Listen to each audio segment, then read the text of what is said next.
Hello, and welcome to Cracking Commerce, where we crack down on everything that makes e commerce complex and help e commerce teams keep their sanity in check. Today, we are cracking down on one of the most important metrics that impact your bottom line, aka customer retention. We have Lindsay Quan from Looq Designs with us. Hi, Lindsay. Thanks for joining us. How are you doing today? I'm great. Thanks for having me. Great. So I'm really excited to chat about all things, e-commerce and customer retention. But before we get into it, can you share your journey and how you got into this space and what led you to create Loop Designs? Sure. So I think I have a very similar story to a lot of founders or entrepreneurs where I thought I was going to go through the typical, work your way up kind of scenario. I have a background in design, I have a degree in design, and I thought I would just work my way up from production through creative director through founder of an agency someday. And that's not really how it worked out. Actually, a corporate dropout. My last position as a full time employee was through an e commerce company where I work with products, which actually kind of is the start of the journey. I'd been working with a lot of product based businesses in the past through agency work and a lot of creative work. My background is in branding and design, makes sense. But I really learned about analytics at this particular e-commerce company. And that opened up the door that showed like, oh, wow, creative plus marketing plus analytics really shows how much, brand personality, brand copywriting, and even visuals really impact the bottom line. I was like, yes, this is what I've always needed my entire life, is to know that what I'm creating is actually, making a difference and making money. So after that, I decided that corporate wasn't really for me, which, that's okay. And I started my own design agency and I did a little bit of everything. And I eventually landed in e-commerce because I had my first child, my only child. And I did purchase a lot of products, and that really inspired me thinking about their journeys and what they're creating that's different than what's already in the marketplace.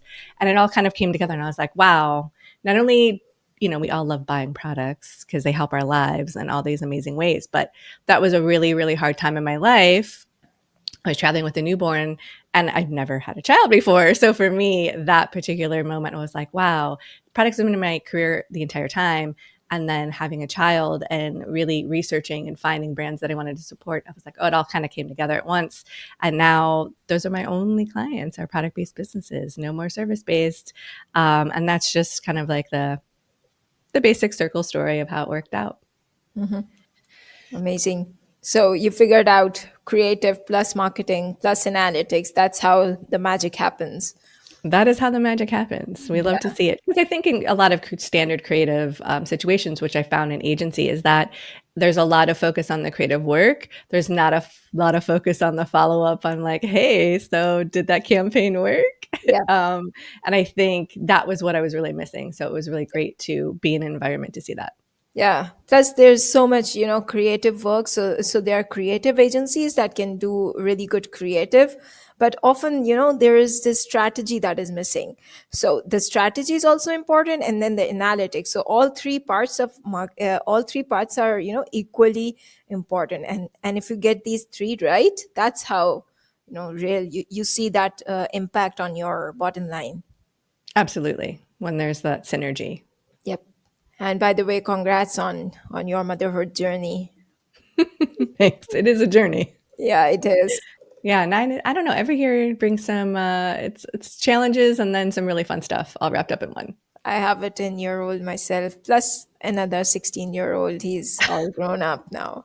Oh my, that's a lot. That's a lot. Like every day you come, you find another new challenge. As they grow up, the challenges, they keep increasing. And you think this year will be the last, and things will become easier now, but no, they keep.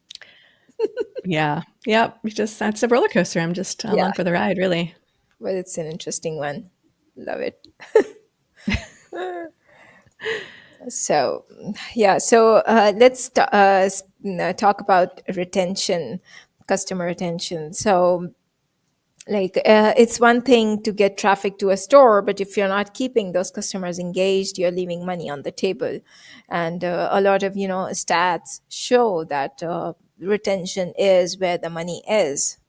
So, speaking of retention, why do you think brands should focus more on increasing repeat buyers?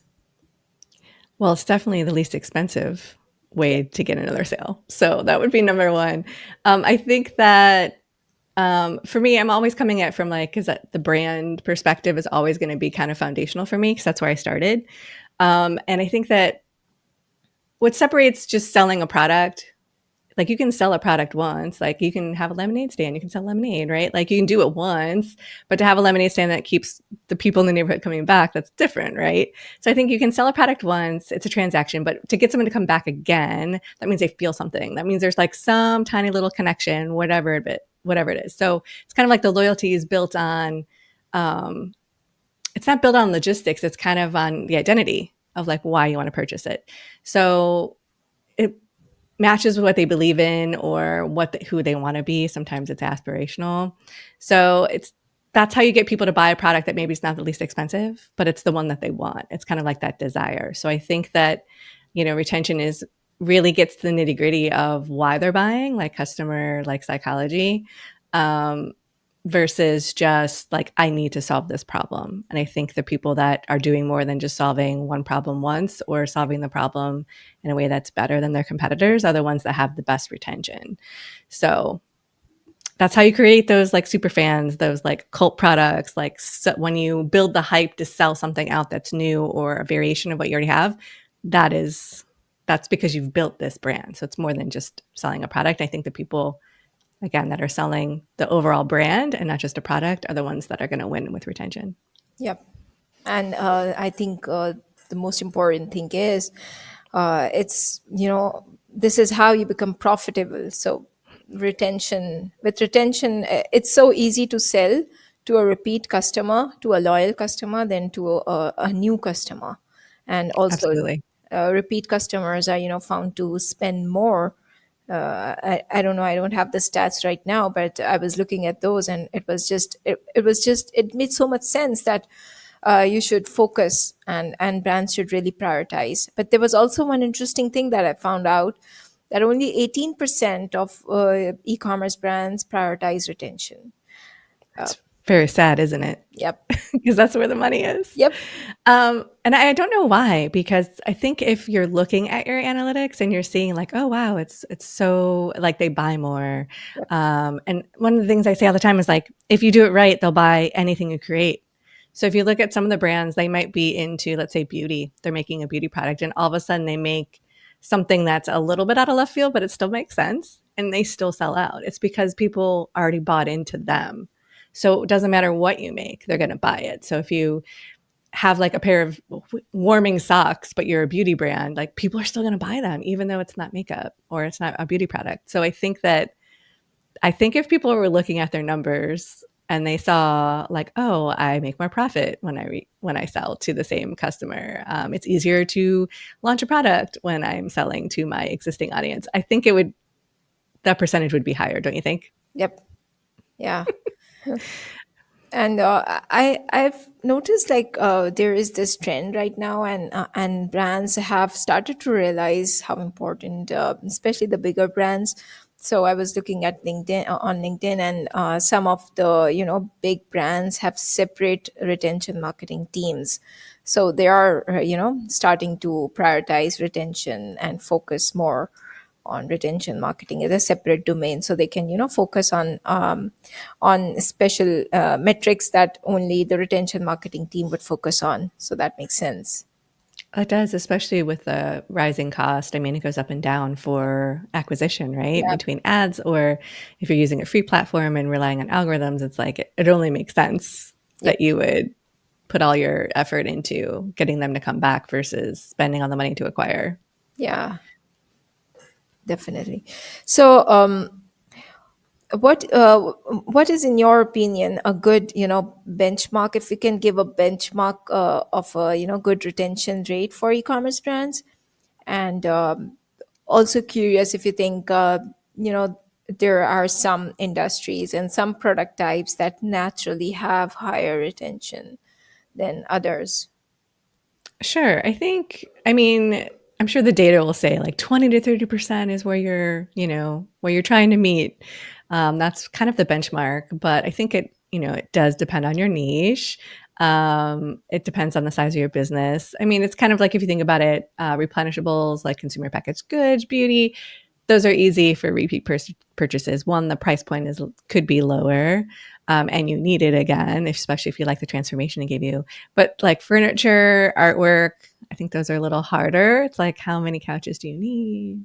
I mean, I think there's a lot of creativity that's needed there in order to. I think that's why furniture brands still have catalogs, because you can't give the same vibe of helping somebody see how things would look in their house, or the feeling of creating a home with a website, no matter how many product images you have, no matter how great your landing pages are, versus an actual physical catalog. And I think that's why they still spend the money, because they can see that if people can see it together, they'll buy it, versus kind of the experience on a website is a little limited, right?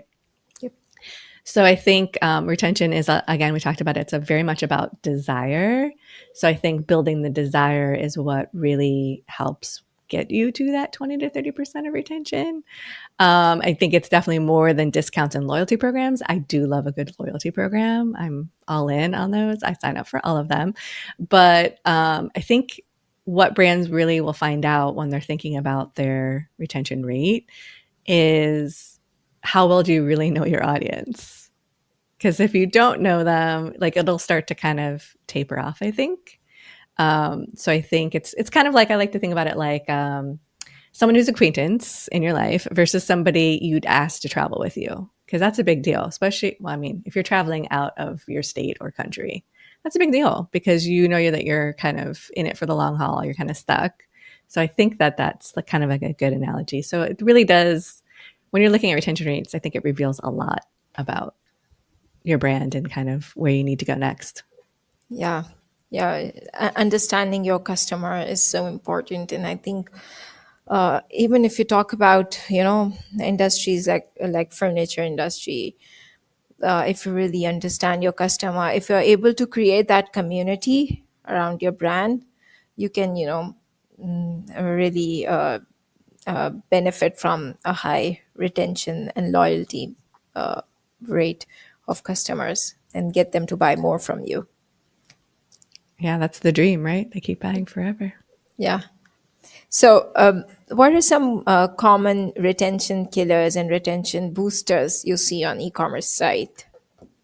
On e-commerce sites, the thing that I think, we'll go start with killers. We'll kill them. The one thing I think, and I understand this is, can be challenging depending on the size of your e-commerce business, but homepages and product pages that never get a refresh. They're a little bit stale. I mean, we have to think about, like, because we already have talked about this. Everyone's obsessed with acquisition, like traffic, like get people there, like let's get the first sale. But then you're kind of not looking at, what about people who are coming back? They want to be inspired. They need to see a refresh. Maybe quarterly if you can. And it could be as simple as just changing like your homepage image or some of the product page images, just something, or changing the copywriting, just something that, of course, there's a lot of A/B testing, right? But trying to just get it refreshed. So when someone is coming back to shop, they're not like, oh, same. The site hasn't changed in like 5 years. It's like same old thing, because they are getting hit with ads. They are on social media. They're getting hit with all these products that are your competitors all the time. And if you are not somebody who wants to give them something interesting or remind them about why your brand is the one that they choose in the first place, I think that is a killer for your site. You need to have something to hold on to. So even if you're a newer brand and maybe you don't have a super awesome hold on why you're different and you're still kind of evolving it, I think as you're evolving it, go ahead and put it on your site. Like, give them something to hold on to, whether it's value based, whether it's personality and your copywriting gets a little refreshed and your personality is shining through and you're kind of snarky, whatever it is. I think those are ways that's like a retention builder. But also, like, those are killers when it's like stale, they don't know why you're different than anyone else. There's not really a values match. That's a killer. Builders, we talked about rewards program. I love a rewards program. I think everyone should have one. It's one of the first things I'm like, hey, it doesn't matter if it's day one, go ahead and have one, because that first customer, they'll join your program and then they'll be your next purchase. And also, I think creativity. I think analytics are important. And this is where you need that synergy, right? It's like you have your analytics that are telling you, like, this is what your customer is doing from a number standpoint. Like, this is exactly the buyer behavior that they're having. But I think you also have to look at it from like creatively, like, okay, and what else are we seeing? Like maybe they didn't buy from, this landing page, but it got way more views and they were on there way longer. Like their view time was way longer than any other page. Okay, cool. We're really close. What do we need to tweak in order for it to work? And just having like some creativity and maybe experimentation a little bit. And I know that goes against some of the data, but I think that at this point in time is a great thing to do to help build retention, because again, these eyeballs have already seen it before. So you're thinking like, how can I, it's kind of like dating, like how can I keep the flame alive, like how can I keep the relationship going, kind of thing. So what do you think? Yeah, great. Yeah, that was masterclass in retention marketing. So definitely, like one of the key takeaways from what you said is how important messaging. And again, it just comes down to one thing, and it's definitely so important that and also one of the things that people keep missing out so much. Your messaging, what the are what's your value proposition, and are you communicating that value proposition on your website? So this is the most I would say a very critical part of overall marketing, not just retention but overall marketing. For acquisition, for retention, you need to make it clear why you're different, why they need to buy from you. So marketing messages need to be spot on. I agree. And I think with AI being so prevalent, I think that you can really get into it. Like before, you were just, as a room of copywriters, it was your marketing managers, like you're all brainstorming and you're coming up with ideas. But now I think you can dump copy into ChatGPT or whatever uh, model you want to put it into. And I think you can get really deep really, really fast on how you're different and then get the creative team involved. Oh, you can get the creative involved at any time. Obviously, I'm creative. I want to be involved, but get people involved really early on and really find something unique that you can get people behind and just run with it. Yeah, I think it's also using AI in the right way, because if you don't use it the right way, you'll end up with copy that's very generic, that doesn't speak to your customer, that doesn't tell about anything about your brand. So it's very important that you know how to use it and then leverage that power of AI to create it at scale, and to just dump. I always like to get data that's either directly from customers. So one way that I personally use it is get testimonials. So if customers have given us testimonials, we would collect those testimonials and dump those in AI, tell it to give you some copy that speaks about what customers like about us and what makes us unique. So here you get something, like it's very easy to get good copy that speaks to your customers. Oh yes, using their language has been like, no matter if AI exists or not, it's just easier to extract it, right? With AI, using their own language is always a home run because they feel seen, they feel heard, with the exception of spelling errors, of course. Because I'm like, oh wow, this is so great, except for they spelled the product name wrong, but that's fine. You just fix it. But Yeah, yeah, that's always a tried and true method for sure. I love that. yeah. Sometimes, like, all we need to do is understand the customer better. Like, there are so many things. If you're writing a product description, like for example, if you're writing a product description of a piece of like apparel, for example. So Mhm. there are uh, what how is the customer thinking when he's coming on the website? So it's not just about how the that dress looks like, but it's also about how the fabric feels like on the skin.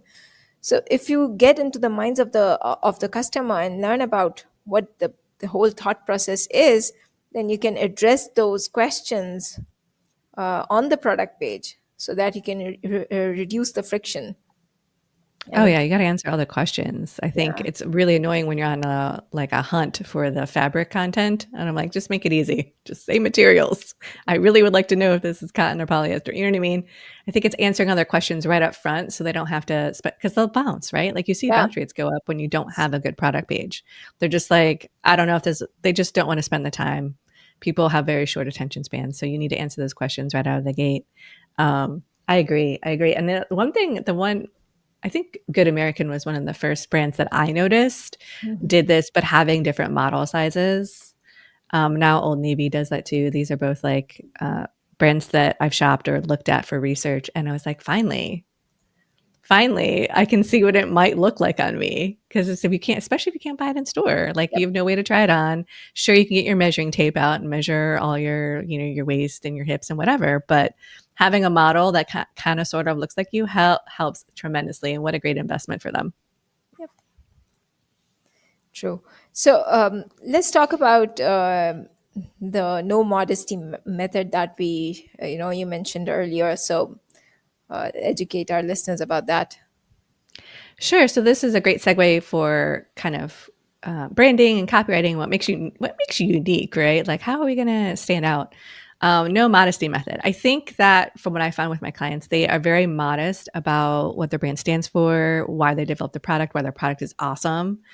They're very, I feel like they're holding back a little bit. So that's why I developed the no modesty method. And it's really to help with positioning your product to get kind of like talking about ChatGPT, not that I'm using ChatGPT per se, but how to really get into what makes you different, something for your people to hold on to. So it goes it's a little bit coming from four different angles. Like one is variety. What makes your product unlike anything else? Like, why should they care? Is it just another choice or is it the choice? What do you offer your competitors can't offer? Or how do you offer it in a different way? And what problem does your product solve? Like, I know we've heard that, like, oh, like, what problem are you solving? Which is hard, like for art, what problem are you solving with artwork? Like you really have to think about it. You're like, okay, well, it's about the experience. It's about how they feel in their home. What does their home mean to them, right? So you've heard like the problem solving thing, but that is one way to kind of stand out in the marketplace, like variety. Are you someone that just has one product, but it solves a lot of problems, kind of like Magic Molecule Spray? That's kind of like a healing spray. I thought their branding was really great because they talk about all the things that they heal. So it's definitely a great product for that. Again, it's kind of like, we'll go to skincare because I think that's the easiest one. It's kind of like, is your formula waterless? That's a unique thing because a lot of people talk about like, oh, it's like mostly water. So how much product and how much, how many ingredients that are actually working are in there? How many active ingredients do you have? So I think that's a great example. No one wants to pay for diluted skincare or diluted laundry detergent, right? So the other one is voice. So that's another angle to take when you're trying to position and think about how you're different. So how do you sound compared to your competitors? It's kind of like, personally, I'm a humor girl. So I want to hear humor. I love humor. If you have humor, I will definitely buy your product. I'm like, yep. Don't care if it works. I got to have it. So I think it's like, are you recognizable or do you sound like everyone else? Um, Especially you don't want to sound like a competitor, right? Are you like bold? Are you playful, rebellious? Um, kind of what angle are you going for? Are you like an expert? Are you educational? Are you best friend? Are you disruptor? Like what those kind of things help you hone down on your voice. How do you sound? That's very copywriting intensive. For example, it could be something like for a coffee brand, like life's too short for weak coffee or weak opinions. That's very bold and like, okay, you're on board or you're not. The other thing is vision. Like, what's the bigger idea that you're tapping into as a brand? That you want them to feel something, which seems, big, pie in the sky type of idea, but it's really could be simple. Like, what values, what identity, what aspirations? Like, does this product fit into who they are or who they want to be? For example, um, it could be a jewelry brand that's like, I'm not going to wait for a partner to buy me something. I'm going to buy it myself. Like you can buy yourself a diamond, like you don't have to have someone else buy it for you. It could be something if your audience is very eco-conscious and you have a glass bottle that you've spent tons of money on because it's like deflects the light, keeps your product really viable for a long time. Like, what do you do? They're going to want to know, like, what am I going to do with this glass bottle, especially if it's something on repeat, like a subscription service. So that's another thing. It's like, okay, what is your bigger vision? If you are eco conscious, you got to go all in and talk about it. You can't just do it and be like, this glass is recyclable. It's like, yeah, okay, cool. And what else? That's how you get people to like kind of like grab onto it, right? And then visuals, of course, there's the visuals, right? How are you showing up the way other people are not showing up? Again, don't be worried about your competitors. You want to kind of do the opposite. You want to be like, I don't want to look like them. How can you make your brand just look different in the space? It's kind of like I've seen this a lot with candles. Like candles kind of all started looking the same, and then people started really, really branching out. I love the ones that have swear words in them. I think they're hilarious because they're displayed in your home. Of course, not appropriate for children, but if you did not have a child, those definitely would be in my house if I did not have a child.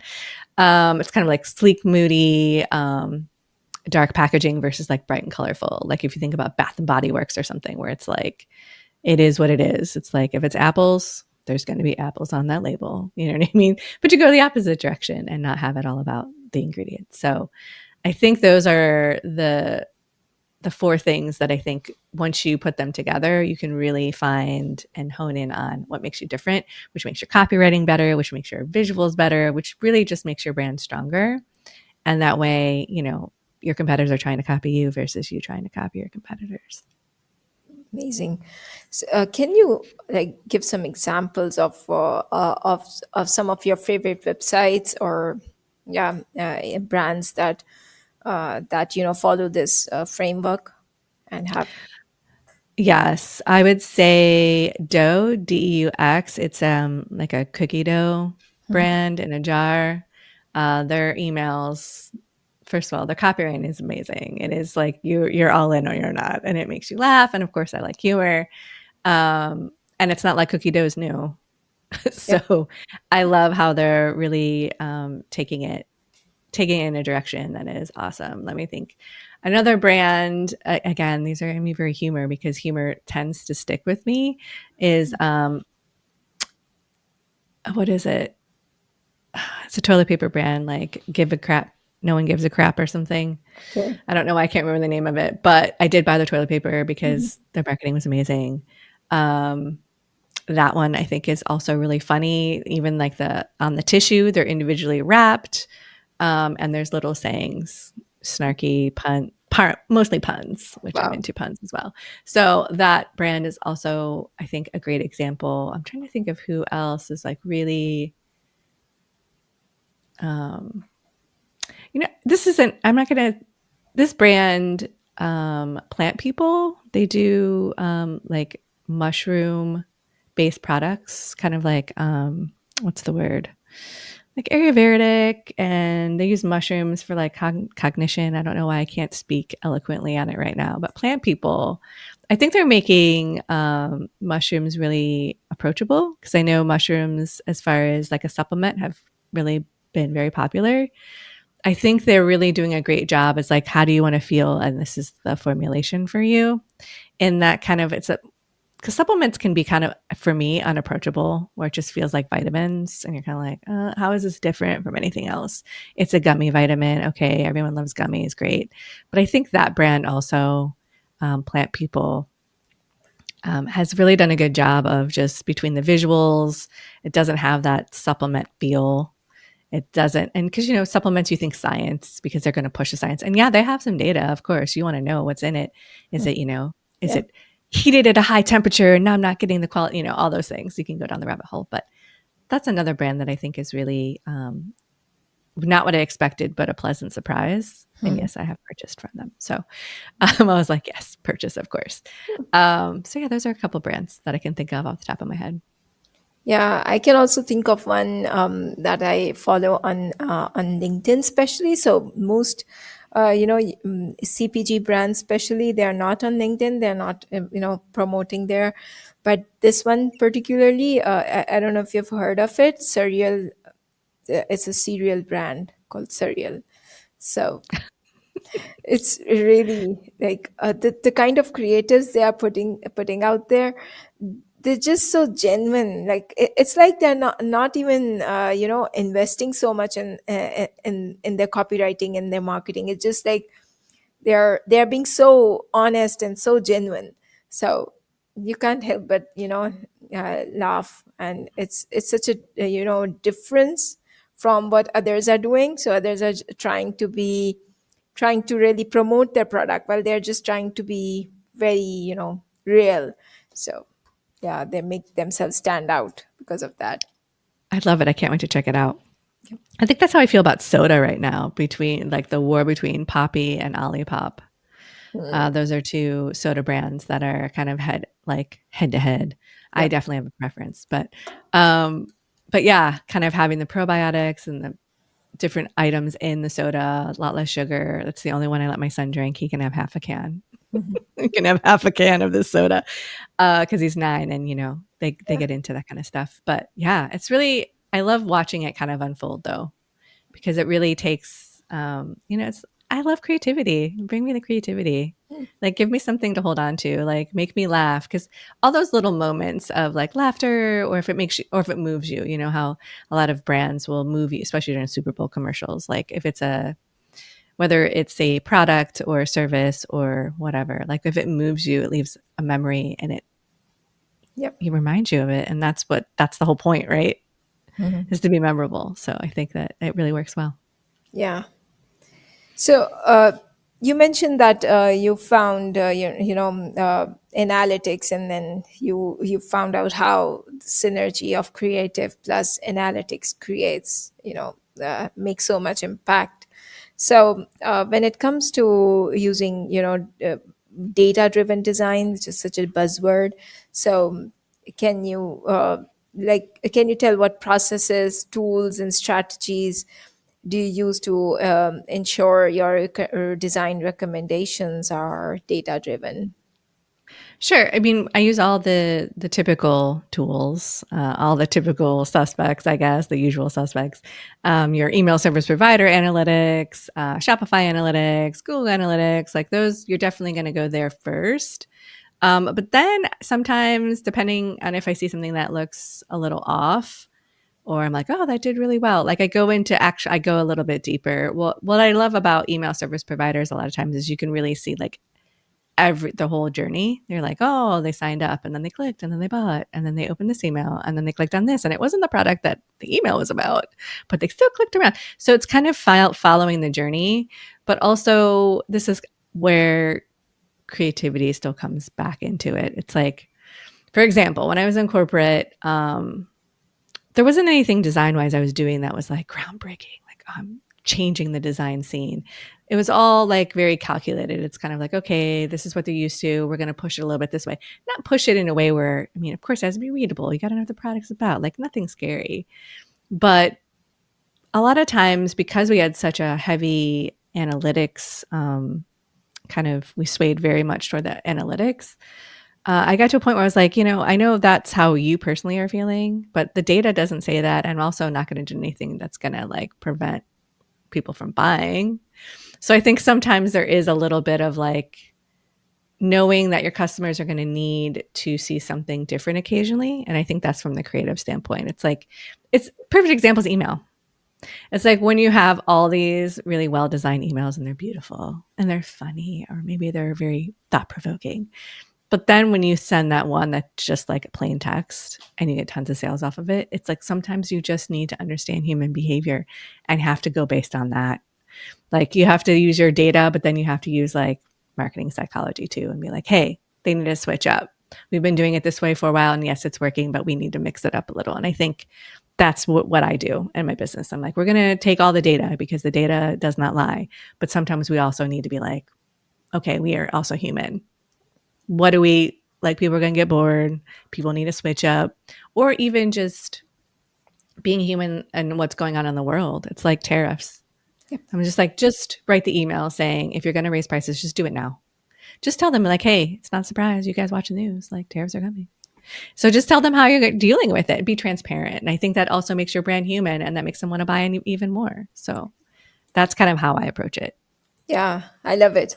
Especially like it's always, you can't always rely on data driven design. I mean, data is important, but there is a human element there is, your gut telling you something, so you need to do that and then test it. So like I used to struggle with, as a marketer, I used to give suggestions, and the leadership used to say, is it data driven? But then I was like, no, we can't have that data unless we go and test it. So yes, this Right. is a hypothesis, but we need to test it. So not every hypothesis can be, data driven. So there are some ideas. So we are humans, and we are, as humans, we understand the other human. So the data is there to guide us, but we understand the other human based on that assumptions, and that understanding. We come up with an idea, then we test it, and we come up with the data to back it up. So yeah, Absolutely. And you also have different channels, right? Different channels you can be a little more crazy on, you know what I mean? You can be a little experimental on. And then yeah, you can use the findings from that channel to see like, well, this does this translate to another marketing platform? Does what happens on TikTok, does that translate into email? Will that translate onto the site? Who knows? But let's find out. Because you yeah, that's the nice thing, it's like it's evolving. Like nothing should be that static that you can't implement or change when you need to in yep, order to make a better experience for your customer. yep, definitely. So let's talk about email. Oh, that one's coming. Another masterclass. So, since you're so good with email, and we have talked about it earlier as well, and it is still one of the most powerful tools for keeping customers engaged and keeping them coming back. So, despite all the rumors that email is dead, everything, in marketing, everything dies in after every quarter or so. Everything gets dead. So Everything this, dies. yeah, everything dies. So anyway, but no, email is not dead. And well, I would like to know what are some tried, tested, and proven to work email marketing strategies. Sure. Before I get into email, I would just like to say that as a person who finished school with a print design degree and hearing print is dead from like the day I left school, I would just like to say that print is not dead and neither is email. It's like it's you buy something at the store, it has a package, you hired me. Okay. So I am still alive. So is print. So I would say for I understand that product-based businesses may or may not be into email, and I get it because email is not as we're going to say it sexy as social media. You don't get the instant gratification in the same way. You still get gratification, but not in the same way. So here's what I would say for email. I was not as a designer coming into e-commerce and a creative. I wasn't into email too at first when I worked at e-commerce. I was like, email. I was into catalog. I was into the website, but I managed all the channels.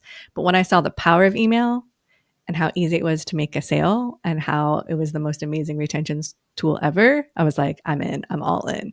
So that's why email is my favorite thing now. All right. So what can I say? Strategies. This one is a little controversial, so we'll start with it. For newer businesses, I know that you'll see a lot of experts, and there's a lot of email experts for e-commerce. They want you to have an email welcome flow that's like 4 to 8 emails long, like very long. And that's great for, I think, established brands or as you kind of evolve and you get a little further on in your business. But I think a 2 to 3 email welcome flow is perfectly fine because I want you to start showing up and selling because sometimes that's where a little bit of experimentation comes in. Like you have say your first 2 emails are like, hey, use your discount for signing up. And here's why we're amazing, a founder story, whatever. And the second email is like, don't forget to use your discount. Here's some reviews or testimonials, and that's great. That's great foundational. But I think people feel a little bit more creative in their like weekly emails or bi-weekly emails. And that's where you're going to get some of the data to know what maybe should be in your adding more welcome emails.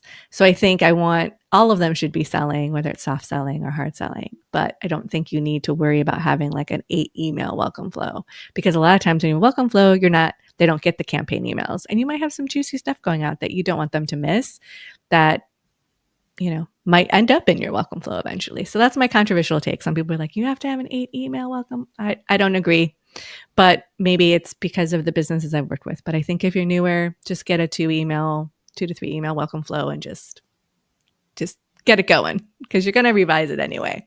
So don't get hung up on having like the perfect amount of welcome emails. Mhm. Just get them, here's what we're going to do when you could join the list. Here's your discount if you have one. You don't have to have one. And here's what you need to know to make a purchase decision. You want to answer the questions, but I don't think it needs to be a long, drawn out. Let me tell you everything about my business in 8 emails. So that's my controversial thing. A post purchase flow. Post purchase flow, it can be short and sweet if it needs to be, especially if you're just starting out. Um, just remember that it's more than like, thank you for purchasing. Thank you for supporting my small business. Give me something to hold on to. You want to add, this is where you're going to be the mind reader. You're going to answer the questions before they have them. How do I use the product? How do I clean the product? How do I get rid of the packaging? Whatever. You also want to make sure you're planting the seed on how to get more from their product. So if this is kind of a plant the seed for the next sale, for example, we'll go to beauty because it's easy. So if they bought a moisturizer, I feel like you should tell them about the toner, or the cleanser, or the eye cream, like one of them. You don't have to go crazy and be like, here's all the other things you need.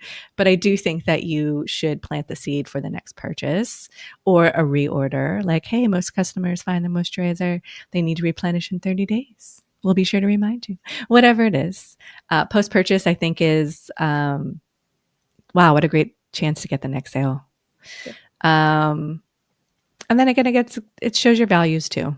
If you're somebody that donates money for every purchase to a charity or whatnot, if you're into eco-friendliness, that's where you're going to talk about how to, dispose of the product or reuse it, get creative. And I think post-purchase it's one of my favorite flows, honestly. Um, and then really, like, I wish I had like very descriptive strategies that I could tell everyone. But I think that these two flows are some of the most important ones, the welcome and the after they buy. Mhm. Again, experimentation. Like, don't be afraid to experiment. Like, that is a strategy, experimentation and creativity. Yep. I mean, there's tons of templates, right? There you can get a whole list of subject lines that you can play around with and just plug and play, Yeah. right? Right. And I think it's about creativity and just really knowing your customer and maybe even just getting a little crazy, like trying something new. Email is a great place to experiment. It doesn't need to be on social media where, okay, think about it this way. Like when you have something on social media, like it's going to get shown via the algorithm to as many people as it feels like showing it to. And it may make a comeback or whatever. But with email, like, if people signed up, there's a really good chance that they got it, Mhm. right? Unless they gave you the wrong email. They got it. So you're like, okay, this is a chance to get even more data and to be creative and experiment a little bit. Some of those crazy ideas, like email is great for those because you're going to see how they react. And they're like, well, there's another one coming, in 3 days. It's not going to make or break your revenue for the week. So I think that it's about creativity, really get personality in there and Yep. show your customers how well you know them because email doesn't have the limitations of like, it can only be a 15-second video. Like we don't have that in email. And if you use that tool, which is a great retention tool, if you use the tool to make sure all this content that you're paying for or you've put your time into gets actually seen. And that's kind of like my biggest thing. It's like you're spending money on content, you're spending time on content, no matter what platform it's from. You're doing photo shoots of your product maybe, or you're generating AI images. I don't care what images you're doing. To get the most out of every other asset that you've ever created, you should be using it in email. You will never run out of a supply for ideas through email if you're reusing and repurposing the content that you have. Even those images that you didn't think were great from the shoot, they're great for email. Again, you don't have limitations. It can be as long as you want it to. Within reason, it might get cut, but you know what I mean? Like it can be long. You can have video. Well, it's probably an animated GIF, but you know what I mean? Yeah. It's such a great format to make sure that everything is being seen, what you want to say is being heard versus relying on something that's going to decide whether it's heard or not. So that is my spiel on email. Yeah. Really love that replenishment emails that you mentioned in the post purchase flow. So like one of the ways customers, merchants think about retention is using a subscription feature on the website. But even if you're not using a subscription, or if the customer hasn't subscribed, but still you can email them.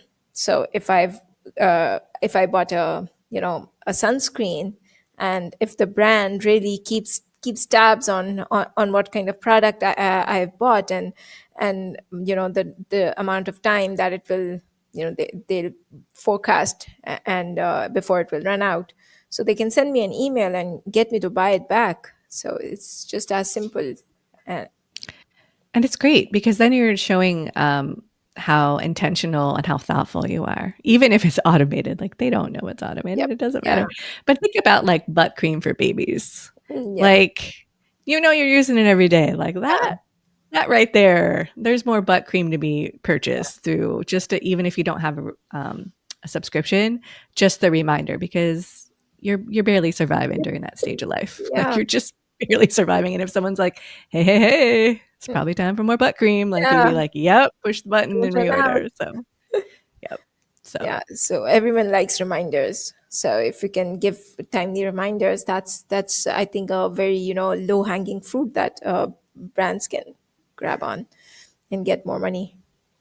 or yeah, even like trends too. Like if you're a jewelry brand and there's trends coming out, like Yep. charms are having the moment.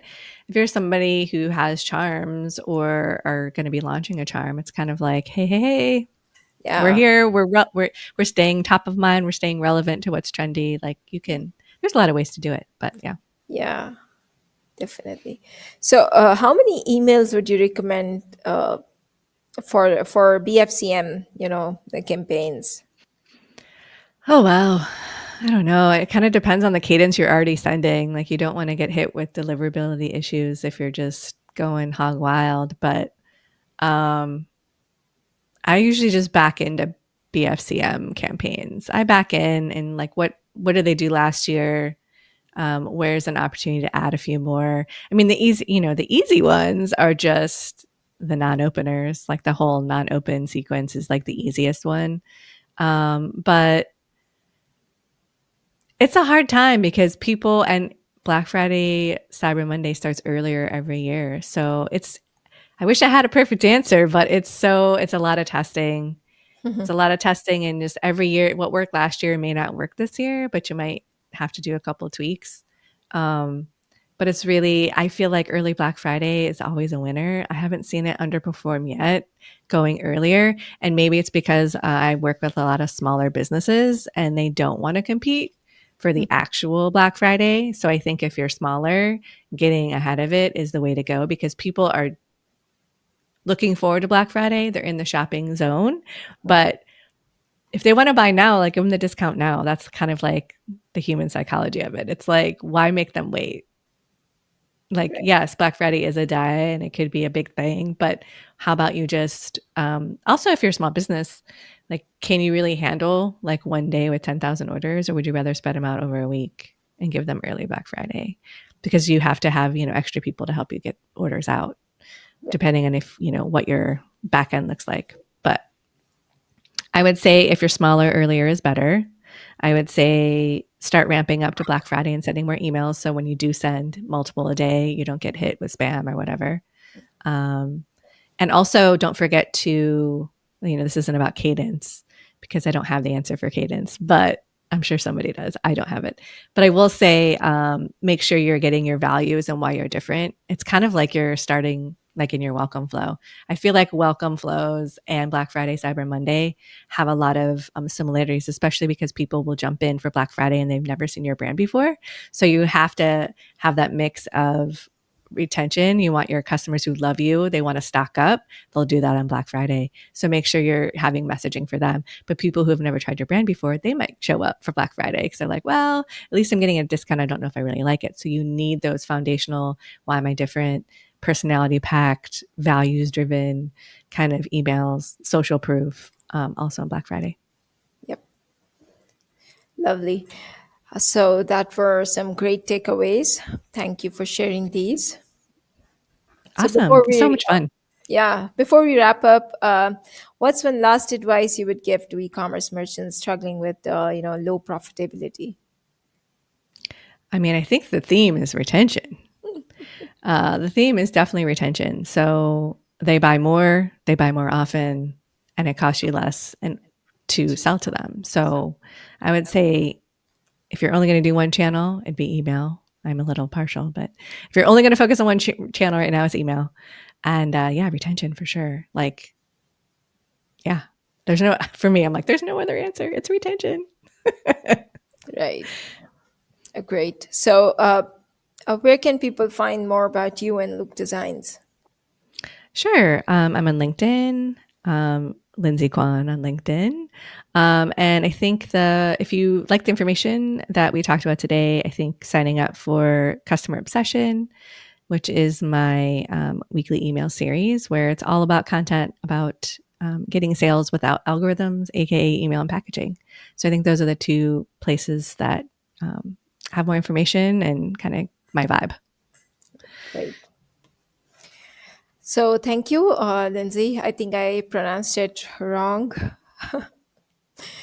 So, thank you. It's been a pleasure. Thanks for joining us today. Have a nice day. Thanks so much. It was so fun. Thank you.